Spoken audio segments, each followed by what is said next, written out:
ಒಂದು 4-5 ಚಪಾತಿ ಆಗೋಷ್ಟು ಗೋಧಿ ಹಿಟ್ಟು ತೊಗೊಂಡಿದ್ದೀನಿ. ಅದಕ್ಕೆ ರುಚಿಗೆ ತಕ್ಕಷ್ಟು ಉಪ್ಪು ಹಾಕಿದ್ದೀನಿ. ಎಲ್ಲ ಮಿಕ್ಸ್ ಮಾಡಿಬಿಟ್ಟು ತಣ್ಣೀರು ಹಾಕ್ಕೊಂಡು ಗಟ್ಟಿಗೆ ಕಲಿಸ್ಕೊತೀನಿ. ಇವಾಗ ಗಟ್ಟಿ ಇರಬೇಕು ಚಪಾತಿ ಹಿಟ್ಟು, ತುಂಬ ಗಟ್ಟಿ ಬೇಡ, ಅದೇ ಸ್ಮೂತಾಗಿ ತಣ್ಣೀರು ಹಾಕ್ಕೊಂಡು ಕಲಿಸ್ಕೊತೀನಿ. ನೋಡಿ 5 ಚಪಾತಿ ಆಗಂಗೆ ಕಲಿಸಿದ್ದೀನಿ. ಇದನ್ನು ಎತ್ತಿಕ್ತೀನಿ, ಸ್ವಲ್ಪ ಹೊತ್ತು ನೆನೀಲಿ. ಈಗ 5-6 ಬ್ಯಾಡಗಿ ಮೆಣಸಿನ್ಕಾಯಿ ತೊಗೊಂಡಿದ್ದೀನಿ, ಬೆಳ್ಳುಳ್ಳಿ ತೊಗೊಂಡಿದ್ದೀನಿ, ಕರ್ಬೇವಿನ ಸೊಪ್ಪು, ಸ್ವಲ್ಪ ತೆಂಗಿನಕಾಯಿ ಹಾಕ್ಕೊಳ್ತೀನಿ. ಇದನ್ನು ನೀರು ಹಾಕ್ಕೊಳ್ದೆ ಪುಡಿ ಮಾಡ್ಕೊಳ್ತೀನಿ. ಈ 3 ಬದನೆಕಾಯಿ ಸಣ್ಣ ಕಟ್ ಮಾಡಿಕೊಂಡು ನೀರಿಗೆ ಹಾಕ್ಕೊಳ್ತೀನಿ ಮೊದಲಿಗೆ. ಇದನ್ನು ಜಾರ್ಗೆ ಹಾಕ್ಕೊಂಡು ಮಿಕ್ಸಿ ಜಾರ್ಗೆ ಹಾಕ್ಕೊಂಡು ಪುಡಿ ಮಾಡ್ಕೊಳ್ತೀನಿ. ಸ್ವಲ್ಪ ಹುಣಸೆಹಣ್ಣು ಹಾಕ್ಕೊಳ್ತೀನಿ. ನೋಡಿ ಹುಣಸೆಹಣ್ಣು ಹಾಕ್ಕೊಂಡಿದ್ದೀನಿ. ಇವಾಗ ಸ್ವಲ್ಪ ರುಚಿಗೆ ತಕ್ಕಷ್ಟು ಉಪ್ಪು ಹಾಕ್ಕೊಂಡು ನೀರು ಹಾಕದೆ ಪೌಡ್ರ್ ಮಾಡ್ಕೊಳ್ತೀನಿ ಮಿಕ್ಸಿ ಜಾರ್ಗೆ ಹಾಕಿ. ಸ್ಟವ್ ಆನ್ ಮಾಡಿ ಒಂದು ಪಾತ್ರೆಗೆ ದೊಡ್ಡ ಸ್ಪೂನಲ್ಲಿ 2 ಸ್ಪೂನ್ ಎಣ್ಣೆ ಹಾಕಿದ್ದೀನಿ. ಇವಾಗ ಸಾಸಿವೆ, ಕಡಲೆಬೇಳೆ, ಉದ್ದಿನಬೇಳೆ, ಜೀರಿಗೆ, ಮೆಂತ್ಯ, ಒಂದು ಒಣಮೆಣಸಿನ್ಕಾಯಿ ಹಾಕಿದ್ದೀನಿ.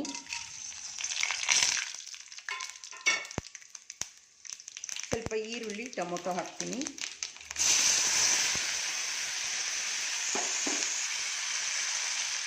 ಇವಾಗ ಕಟ್ ಮಾಡ್ಕೊಂಡಿರೋದು ಬದನೆಕಾಯಿ ಹೋಳು ಹಾಕ್ತೀನಿ. ನಾನು ಇಬ್ಬರಿಗೆ ಆಗೋಷ್ಟು ಮಾಡ್ತಾ ಇರೋದು.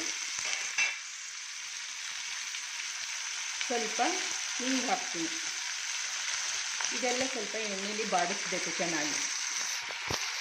ನೋಡಿ ಇವಾಗ ಮೆಣಸಿನ್ಕಾಯಿ, ಬ್ಯಾಡಗಿ ಮೆಣಸಿನ್ಕಾಯಿ, ತೆಂಗಿನಕಾಯಿ, ಬೆಳ್ಳುಳ್ಳಿ, ಕರಿಬೇವು, ಹುಣಸೆಹಣ್ಣು, ಉಪ್ಪು ಇಷ್ಟು ಹಾಕ್ಕೊಂಡು ಪುಡಿ ಮಾಡಿದ್ದೀನಿ. ಈ ಪುಡಿನ ಇಲ್ಲಿಗೆ ಹಾಕ್ತೀನಿ.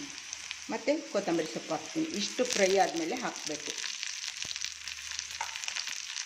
ಇವಾಗ ಪುಡಿ ಹಾಕಿ ಮಿಕ್ಸ್ ಮಾಡ್ತೀನಿ.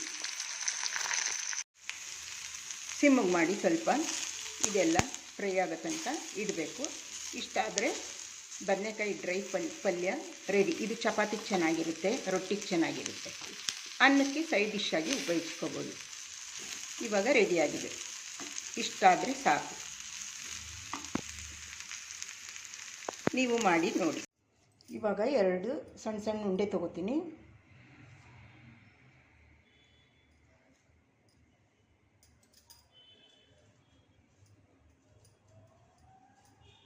ಈ ಥರ 1 ಉಂಡೆ ತೊಗೊಳ್ಳೋದೆ 2 ಉಂಡೆ ಮಾಡ್ಕೋಬೇಕು. ಇದನ್ನು ಹಸಿಟ್ಟು ಹಚ್ಕೊಂಡು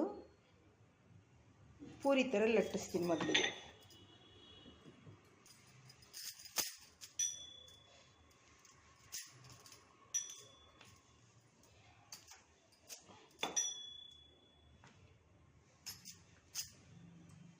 ಈ ಥರ ಪೂರಿ ಥರ ಲಟ್ಟಿಸ್ಕೋಬೇಕು.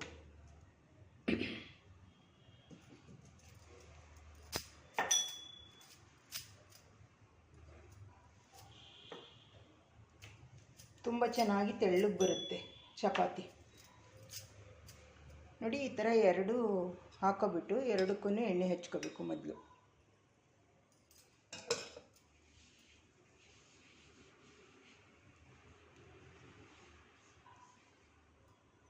ಎಷ್ಟೊಂದು ಥರ ಟ್ರಿಕ್ಸ್ ಇದೆ ಚಪಾತಿ ಮಾಡೋದ್ರಲ್ಲಿ. ಇದು ತುಂಬ ಚೆನ್ನಾಗಿ ತೆಳ್ಳಗೆ ಬರುತ್ತೆ. ಈಗ ಇದನ್ನು ಒಂದ್ರ ಮೇಲೆ ಒಂದಿಗೆ ಹಾಕಿ ಪ್ರೆಸ್ ಮಾಡಿಬಿಟ್ಟು ಚಪಾತಿ ಒತ್ತೋದು. ತುಂಬ ತೆಳ್ಳಗೆ ಬರುತ್ತೆ ಮತ್ತು ಡಬಲ್ ಚಪಾತಿ ಆಗುತ್ತೆ.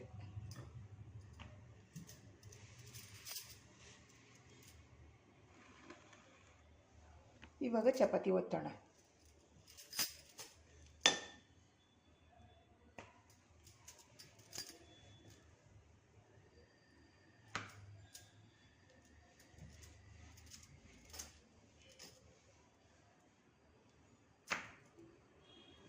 ನಮ್ಮನೆ ಈ ಥರನೇ ಇಷ್ಟಪಡೋದು ತೆಳ್ಳಗೆ ತಿನ್ನೋಕ್ಕೆ. ಟ್ರಯಾಂಗಲ್ ಮಾಡಿದ್ರೆ ಉಪ್ಕೊಳ್ಳುತ್ತೆ.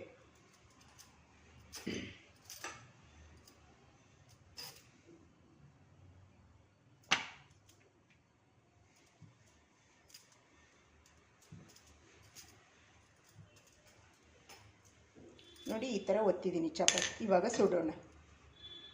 ನೋಡಿ ಇವಾಗ ಚಪಾತಿ ಹಾಕ್ತಾಯಿದ್ದೀನಿ. ತವಾ ಕಾದಿದೆ.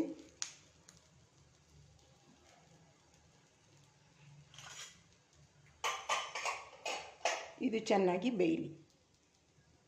ಇವಾಗ ಟರ್ನ್ ಮಾಡೋಣ.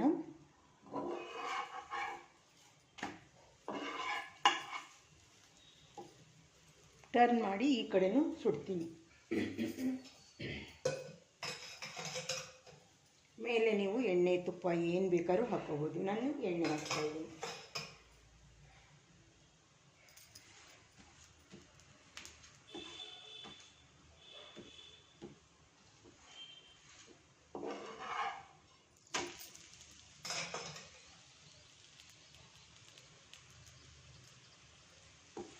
ಎರಡೂ ಕಡೆ ಎಣ್ಣೆ ಸವರಿ ಚೆನ್ನಾಗಿ ನಮಗೆ ಹೇಗೆ ರೋಸ್ಟ್ ಬೇಕೋ ಹಾಗೆ ಬೇಯಿಸ್ಕೊಳ್ಳೋದು.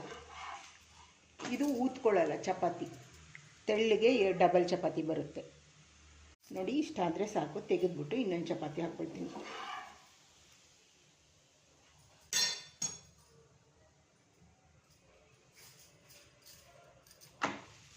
ಇದನ್ನು ಅದೇ ರೀತಿ ಸುಟ್ಕೊಳ್ತೀನಿ ನೋಡಿ. ಇದು ತಣ್ಣಗಾದ್ಮೇಲೆ ಈ ರೀತಿ ಡಬಲ್ ಚಪಾತಿ ಬರುತ್ತೆ.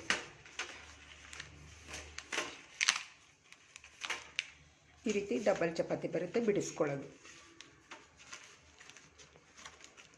ಮಕ್ಕಳಂತೂ ತುಂಬ ಇಷ್ಟಪಡ್ತಾರೆ ತಿನ್ನೋದಕ್ಕೆ ನೋಡಿ.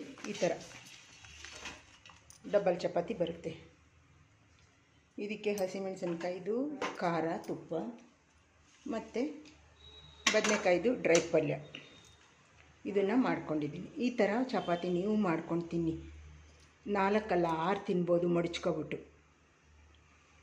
ಇಲ್ಲಿ 1 ಕಪ್ಪಷ್ಟು ಹಸಿ ತಡ್ನಿಕಾಳು ತೊಗೊಂಡಿದ್ದೀನಿ. ಇದನ್ನು ಚೆನ್ನಾಗಿ ತೊಳ್ಕೊಂಡಿದ್ದೀನಿ. ಎಡ್ದಾದ್ಮೇಲೆ ನೀರಿಗೆ 1 ಲೋಟ ನೀರಿಗೆ ಕುಕ್ಕರ್ಗೆ ಹಾಕ್ಬಿಟ್ಟು ಇದನ್ನು ಹಾಕಿ ಮೊದಲು ವಿಷಲ್ ತೊಗೊಳ್ತೀನಿ. 2 ವಿಷಲ್ ತೊಗೊಳ್ತೀನಿ, ಬೇಯಿಸ್ಕೊತೀನಿ. ಸ್ಟವ್ ಆನ್ ಮಾಡಿ 1 ಪಾತ್ರೆಗೆ 2 ಸ್ಪೂನ್ ಎಣ್ಣೆ ಹಾಕಿದ್ದೀನಿ. 1 ಟೊಮೊಟೊ, 1 ಸಣ್ಣ ಈರುಳ್ಳಿ, 1 4-5 ಹೆಸರು ಬೆಳ್ಳುಳ್ಳಿ ಇದನ್ನು ಹಾಕ್ಬಿಟ್ಟು ಬಾಡಿಸ್ಕೊಳ್ಳೋಣ.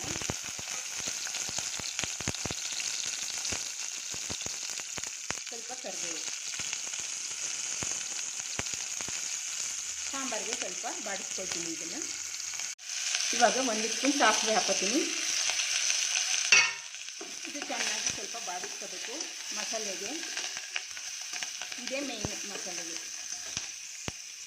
5 ಬ್ಯಾಡಗಿ ಮೆಣಸಿನ್ಕಾಯಿ, 3 ಖಾರ ಮೆಣಸಿನ್ಕಾಯಿ, ಸ್ವಲ್ಪ ಅರಿಶಿನ, ಕೊತ್ತಂಬರಿ ಸೊಪ್ಪು, ಧನಿಯಾ, ಜೀರಿಗೆ, ಮೆಂತ್ಯಕಾಳು, 1-2 ಮೊಗ್ಗು ಚಕ್ಕೆ ಇಟ್ಕೊತೀನಿ, ತೆಂಗಿನಕಾಯಿ ಇಷ್ಟು. ಇದೆಲ್ಲ ಹಸಿದೆ ಹಾಕೋದು. ಇದನ್ನು ಮಾತ್ರ ಈರುಳ್ಳಿ, ಟೊಮೊಟೊ, ಬೆಳ್ಳುಳ್ಳಿ, ಕರಿಬೇವು ಇಟ್ಕೊಂಡಿದ್ದೀನಿ. ಇವಾಗ ಇಷ್ಟಾದರೆ ಸಾಕು, ಆಫ್ ಮಾಡಿರ್ತೀನಿ. ಇದು ತಣ್ಣಗಾದ್ಮೇಲೆ ಇದ್ರ ಜೊತೆ ಹಾಕ್ಕೊಂಡು ತೆಂಗಿನಕಾಯಿ ಹಾಕ್ಕೊಂಡು ರುಬ್ಕೊಳ್ತೀನಿ. ಸ್ವಲ್ಪ 2 ಲವಂಗ ಚಕ್ಕೆ ಇಟ್ಕೊತೀನಿ ನೋಡಿ. ಈ ಬಾಡಿಸಿರೋದ್ರೊಳಗೆ ಬೆಂದಿರೋ ಕಾಳು ಹಾಕ್ಕೊಳ್ತೀನಿ. ಸ್ವಲ್ಪ ಒಂದು ಸೌಟು ಕಾಳು ಹಾಕ್ಕೊಂಡು ರುಬ್ಕೊಳ್ತೀನಿ.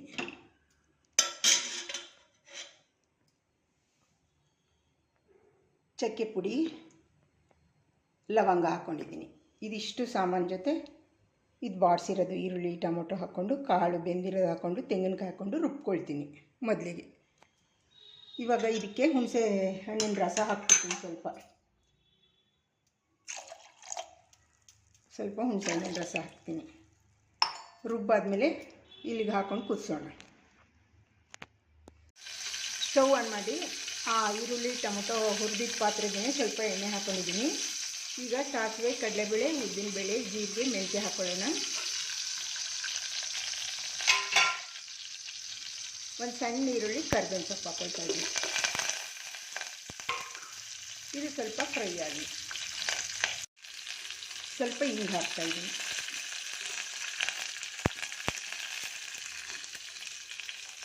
ಇವಾಗ ಬೆಂದಿರೋ ಕಾಳು ಹಾಕೋಣ.